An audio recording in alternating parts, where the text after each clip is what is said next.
Esse carro, que ele tinha a maçaneta é um botão, tá vendo?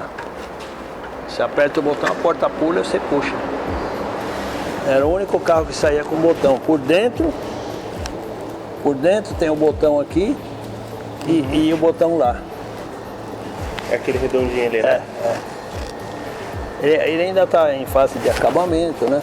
O estofamento dele é 2 cores, é couro. O painel ainda está sendo restaurado.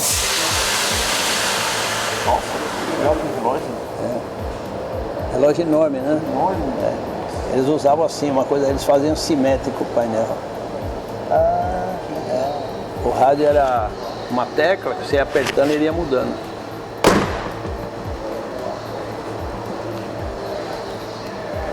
E ele é... Esse motor é o... Fala esse Batista, que carro que é esse? Que ano que ele é? Volta um pouquinho. Tá, ele é um Lincoln Coupé 1948. 47 e 48 são iguais, né? E ele é o último carro americano que saiu, né, nos anos 40 com motor V12. Aliás, é o último, porque até hoje não tem outro V12 americano, né? Tem o Viper V10, mas não é 12. E era um motor de válvula lateral. E tem um detalhe interessante aqui, que você tem o marcador do nível de óleo, ele é externo, você não precisa pôr a vareta para olhar, né? É mesmo? Ele tem uma boia lá, que aqui, ó, você tem tá vendo o full e empty ali? Você vê se tem óleo, se não tem, para você completar, não precisa tirar. É muito bacana, Nossa, né? eu nunca tinha visto. É comum em carro Os antigo? cabos de vela, não é comum. Os cabos de vela vêm dentro desse conduíte e sai aqui, não tem jeito do que você enterrar. E o distribuidor trabalha diretamente no comando na frente. Ele trabalha com um distribuidor que tem 2 bobinas, 2 platinados, 2 condensadores. Se você desligar um lado, ele funciona com 6 cilindros. Né? Se danificar, por exemplo, um lado, ele funciona com 6 cilindros. É lógico que ele vai perder muita potência, mas ele funciona. Isso é diferente, esse Batista. E ele é todo soldado no chassi. Então você vê que isso dá uma resistência estúpida. Olha o detalhe da colocação da buzina e o tamanho da buzina em relação ao que você vê, o que você tem hoje, né? Aquelas buzinas compactas, pequenininhas, de plástico. Aqui é uma corneta. E o carro de classe americana dos anos 40, 50, ele era diferenciado até no som da buzina, né? Cada marca desenvolvia um som que o pessoal aficionado, quando buzinava, não, é um Packard, é um Lincoln, é um Cadillac, eles já sabiam, porque tinha esse detalhe que eles...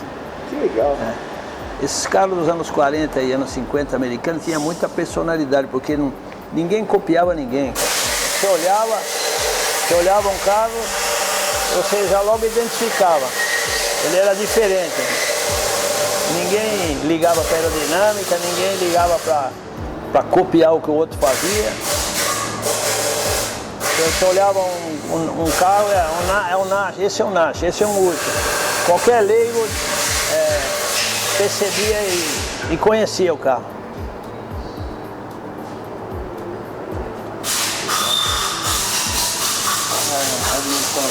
Nossa, o carburador parece pequeno, né, pro V12. Quantos cavalos ele tinha, mais ou menos, aproximadamente? Esse motor era pouca potência, ele tinha 120.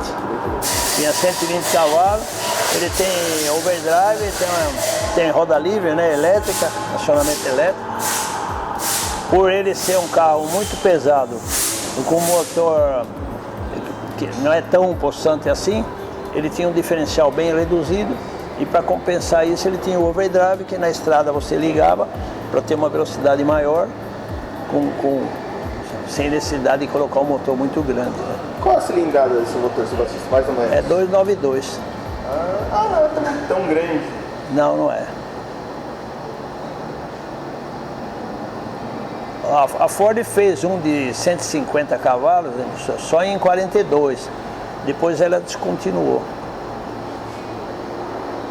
E depois desse aqui ela usou um V8 que ficou só 3 anos, um V8 de válvula lateral, que foi logo substituído em 52 por um de válvula na cabeça, que ganhou diversas vezes lá aquela prova do México Pan-Americana, né? O Lincoln ganhou essa prova lá.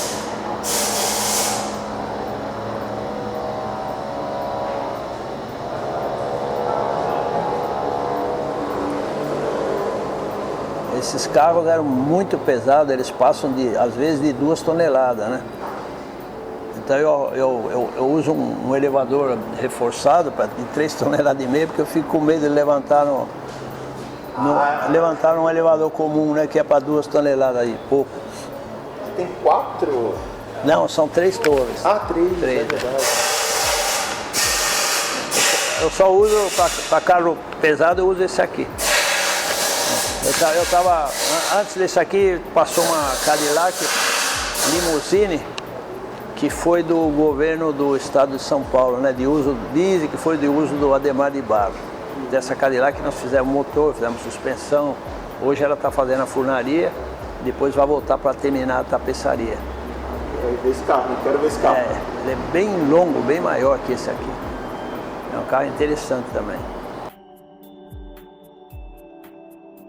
Fez o chassi e soldou a carroceria no chassi.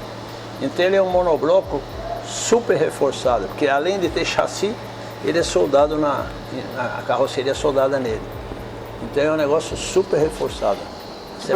Você pega um carro desse de 1948, 47, ele não tem uma trinca, não tem uma solda, não tem nada. E os carros com mola espiral que costuma vir aqui, a travessa está toda trincada, quebrada. E esse daqui é um sistema que não acaba nunca.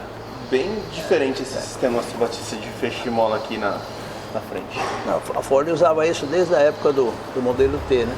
Só que ela usava em cima do eixo. Depois ela passou a usar na frente. Uhum. E você andando no carro, se não avisar, você não sabe se é mola espiral ou se é feixe de mola. É difícil de acreditar. O sujeito fala, não é possível que um carro desse é tão macio como o outro com mola espiral. Mas o problema é que é. O problema não, a solução, né? O resultado é esse, por incrível que pareça. E ele tem o motor V12, que foi o último, foi em 48 que saiu o V12 do Lincoln, né? E é o único carro americano que tinha 12 cilindros no final dos anos 40, era o Lincoln, né? Então é um carro procurado pelos colecionadores por causa dessa motorização, né? Obrigado pelo papo, Subatista. Vamos voltar aqui com mais histórias do Subatista. Calma que tem um monte ainda, hein? Não tem? Tem bastante.